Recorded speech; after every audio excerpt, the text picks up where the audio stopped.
नाज़रीन, आज हमने लंदन से बाहर का सफ़र का आगाज़ किया है। लंदन को आपने देख लिया, बहुत ज़्यादा ज़ाहिर है सबसे ज़्यादा लोग लंदन का ही रुख करते हैं, लेकिन लंदन से बाहर भी कुछ शहरों को हमें देखना बड़ा ज़रूरी है। और आज हमने ब्रिस्टल का इंतखाब किया है। इस वक्त मैं एक सर्विस स्टेशन के ऊपर रुका हूँ। रास्ते में जो मोटरवे के ऊपर M25 मोटरवे है बेसिकली जाती है ब्रिस्टल के रास्ते के ऊपर, उसके ऊपर हम रुके हैं। और यहाँ पर हम थोड़ी देर रुकने के बाद आगे जाएंगे ब्रिस्टल की तरफ। तो यहाँ से भी तकरीबन 80 किलोमीटर दूर है ब्रिस्टल, और तकरीबन यहाँ से आप कह लें 1.5 घंटा लगेगा हमें ब्रिस्टल पहुँचने के लिए। इल्फर्ड से हम निकले थे, M25 हमने यूज़ की। 25 से 30 माइल के बाद हम M25 के ज़रिए अब ब्रिस्टल के रास्ते की तरफ जा रहे हैं। ये बड़ी इंटरेस्टिंग बात है कि हम एक सर्विस स्टेशन पे हैं। यहाँ गाड़ियाँ इतनी बड़ी तादाद में नहीं खड़ी, लेकिन उसके बावजूद लोग इतने मुनज़्ज़म हैं यहाँ पे कि जो एग्जैक्ट लेन जो आप एक निशान लगा हुआ है उसको बिल्कुल फॉलो करते हुए लोग अपनी गाड़ियाँ लगाते हैं। यहाँ इतनी गाड़ियाँ खड़ी हैं, आपको कोई भी गाड़ी ऐसी नज़र नहीं आएगी जो अपनी लाइन से बाहर होगी या थोड़ी सी पहले या आगे पार्क की होगी। और लोग इंतहाई एहतियात के साथ गाड़ी पार्क करते हैं। ये एक बिल्कुल डिफरेंट चीज़, क्योंकि लोगों के अंदर जो एक डिसिप्लिन है, अपने डिसिप्लिन जो एक नज़र आती है, वो एक अपनी ज़ात के अंदर भी हर शख्स के अंदर इस गाड़ी की पार्किंग के अंदर भी कम से कम बिल्कुल वाज़ेह देखी जा सकती है।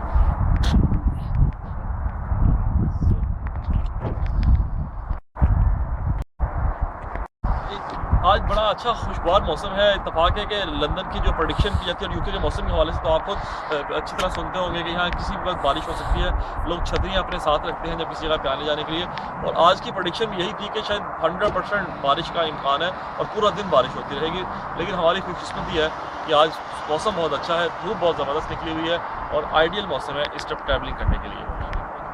और ये आपको बताना चाहिए नाज़रीन, हमारे पीछे जो आप कोस्टा देख रहे हैं, यहाँ का मशहूर तरीन ब्रांड, आप यकीनन पाकिस्तान में भी इसका नाम सुना होगा। कॉफ़ी के हवाले से स्पेशली ये मशहूर है। और चूँकि लोग रास्ते में रुक लेते हैं चाय और कॉफ़ी के लिए, इसलिए इस ब्रांड की आउटलेट यहाँ होना शायद बहुत ज़रूरी है और उनके लिए बड़ी मुफीद और फ़ायदेमंद है। अब असल में यहाँ पर क्या बात की जाए, मैं सोच रहा हूँ कि कोई बंदा हो गया तो निकल गया, ये चल रहा है। वो तो एडिट कर लेंगे। हाँ, उसको एडिट करेंगे, लेकिन मैं चलो हम अपने तो मनाजर तो बनाए ना, वो उसी से बात करें। वो जो सामने खड़ा है, ये इनका कोस्टर का ड्राइवर वगैरह, ये वो उसी से बात कर सकते हैं। लेकिन वो सयाह जो हैं वो सैर के लिए आए हैं ना, सब बैठे हुए हैं बहुत से लोग, उससे ही कर लें। क्लैप्स यहाँ की मशहूर ब्रांड है सर, ये जिसका डाइवो है क्लैप्स। जी जी जी जी जी जी। आप ये देख सकते हैं कि बस इस तरह रुकी है रास्ते में मोटरवे के ऊपर, जिस तरह हमारे यहाँ भी पाकिस्तान में जी चलती है, इस तरह यहाँ पर भी ये बस जी आके रुकी है। अभी टूरिस्ट अंदर गए हैं और थोड़ी देर बाद वापस आएंगे। वही 15 मिनट की 20 मिनट की ब्रेक, जिस तरह के हमारे यहाँ भी रूटीन में दुनिया भर में हर बस की दी जाती है। यहाँ लोग रुकेंगे और फिर दोबारा अपने सफ़र का आगाज़ करेंगे। और ज़्यादातर लोग यहाँ अपनी गाड़ियाँ भी रखते हैं, लेकिन बहरहाल कई ऐसे लोग जो बसों में सफ़र करना पसंद करते हैं, वो इन्हीं के ज़रिए सफ़र करते हैं। और ये देखें, ये सामने जो है ये बिन करने के लिए जगह जगह लगाएं। कोई आदमी ऐसे नहीं कि कचरा फेंक रहा है या कुछ कर रहा है। ये सब जगह बसों के लिए अलग जगह है, ट्रालों के लिए अलग जगह है। ये नहीं है कि भाई एक ही जैसे।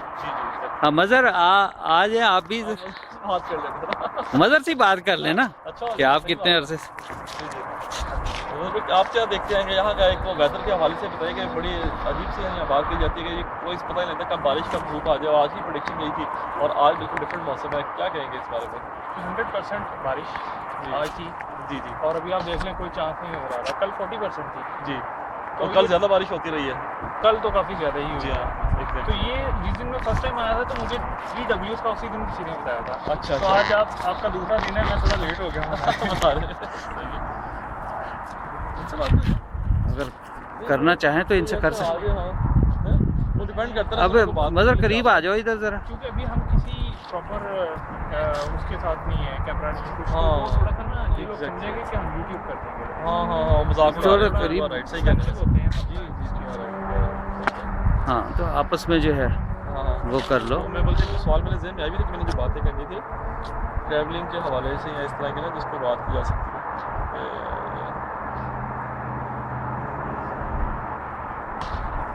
मोटरवे के इंतजाम के वाले छोटी बात करें इस पर कि मोटरवे किस तरह नहीं चलती, ठीक है ना। यहाँ पे मुख्तलिफ कितनी मोटरवे हैं।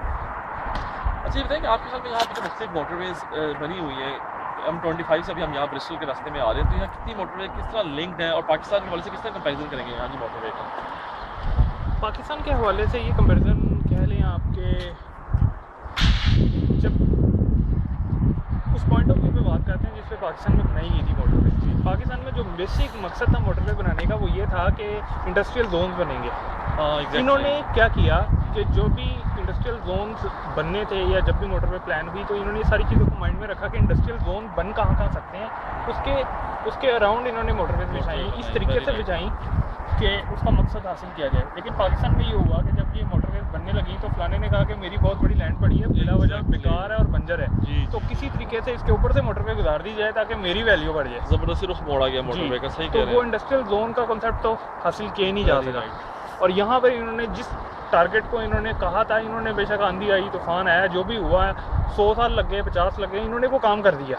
और आज आपके सामने है कि इनका मईशत इनकी आपके सामने है, रिजल्ट्स आपके सामने है कि आपका दिल खुश होगा कि हाँ आपने किसी भी जगह पे जाना हो ना, किसी भी बिजनेसमैन ने इंग्लैंड में आके किसी जगह पहुंचना हो ना जी, तो वो बड़े ही आराम से पहुंच सकता है। ट्रेन्स, मोटरवेज, एयरवेज, ये तीनों को उन्होंने इस तरह प्लान किया है कि कभी भी किसी को एक्सेस करने में प्रॉब्लम नहीं होगी। बिल्कुल सही। हाँ, ये बड़ी अच्छी बात थी। मुझे ये थोड़ा बताएं, ये नेविगेटर का यहाँ पे सुना बड़ा कंसेप्ट है, बहुत ज़्यादा लोग यूज़ करें, उसका क्या तरीका है, किस तरह उसको यूटिलाइज करते हुए लोग अपनी मंजिल तक पहुँच जाते हैं? लेकिन जी सबसे पहले तो इन्होंने जो पोस्ट का निज़ाम है ना उससे बात शुरू करते हैं। ये बात आज की नहीं है, ये बात आप ये पोस्ट का निज़ाम तकरीबन 1800 के शुरू में कहीं शुरू हुआ है यहाँ पर, 2-250 साल हो चुके हैं।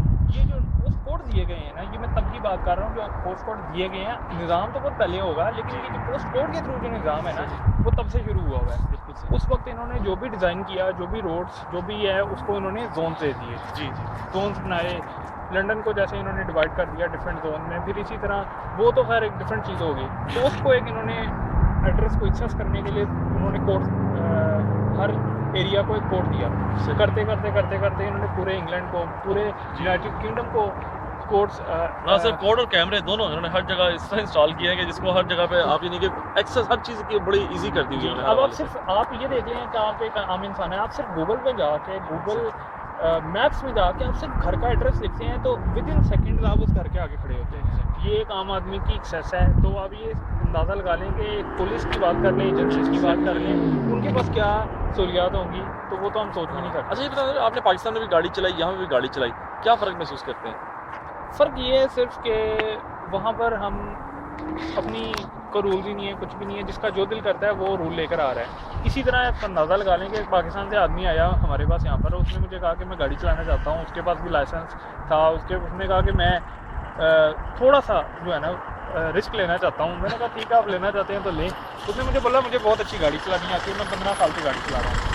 लेकिन अभी पहला राउंड अबाउट आया है और उस बंदे ने गाड़ी निकाल दी है और मैं उसकी शक्ल देख रहा हूँ कि ये कर क्या रहा आदमी, क्योंकि यहाँ पर सीधा लॉ ये है कि जो राइट पर है उसका राइट है। आप राउंड अबाउट पे जब तक नहीं आगे जा सकते जब तक। अच्छा, आपसे अगला बंदा नहीं आगे चला जाएगा जी। नहीं, अगले की बात नहीं है जी, जो आपके राइट पर है ना, गोल घूम रहा है ना राउंड अबाउट, जो आपके पहले है ना, अच्छा उसका राइट है। आप उसका वेट करेंगे जो राइट पर है। जी मैं समझ गया। तो उस आदमी ने देखा ही नहीं और निकाल दिया आगे गाड़ी। तो उससे मुझे अंदाज़ा आपको हो सकता है कि यहाँ पर एक उन्होंने कुछ रूल्स बना दिए हैं। आपको लाइसेंस नहीं मिलेगा अगर आप उनको फॉलो नहीं करेंगे। जब आप टेस्ट देने जाएंगे तो आपको ये सारे रूल फॉलो करके पास करना पड़ेगा। और सुना है कि यहाँ तो सर्दियों में पसीने छूट जाते हैं गाड़ी चलाते हुए, कई दफ़ा इतने सख्त रूल और बंदे को वाकई से इम्प्लीमेंट करना पड़ता है। और कई जगहों पे पार्किंग के जो इशू आते हैं स्पेशली सेंट्रल लंदन के अंदर, तो बाकी बड़ा मुश्किल है, बड़ा कंट्रोल किस्म की यहाँ पे है, इतनी आसान नहीं है यहाँ पे ड्राइविंग। जी सेंट्रल लंदन में जो ब्लैक कैब ड्राइवर्स हैं ना, जी जिस बंदे को वो रूट्स आते हैं और जो वो सीख जाए, वो 2 साल लगते हैं उसको सीखने में। 2 साल वो उस रोड पे उसको मैप दे देते हैं और बाइक देते हैं, उसको बोलते हैं आपने फिरना है। और हाईली पेड हैं वो लोग, सही हाईली पेड हैं वो लोग। आप मतलब आप समझने के एक आपने बिजनेस कर लिया और एक आपने ब्लैक कैब चलानी शुरू कर दी। अच्छा। वो सिर्फ इसलिए वो पैसे देते हैं कि वो एक अच्छी मिसाल कायम करना चाहते हैं दुनिया की नज़र में कि ये वो लोग हैं कि जो रूल को फॉलो करके समझ के सीख कर चल रहे हैं, एज़ कम्पेयर टू एक ऐसा आदमी जो पाकिस्तान से आगे कहता है कि मैं कैबिंग शुरू कर दूँ, ये कर दूँ, वो कर दूँ। तो उन्होंने एक हर चीज़ को एक प्रॉपर सीक्वेंस दिया है, एक रीज़न दिया है करने का भी, ताकि कोई समझे और करे और उसको भी समझ भी आए मैं क्यों कर रहा हूँ। साइकिल का भी चलान है जी, ठीक है। साइकिल के पीछे अगर आपको रिफ्लेक्टिंग लाइट नहीं नजर आ रही और पुलिस को देख ली है, उसी वक्त चलान है उसका, उसी वक्त चलान है। अच्छी बात है।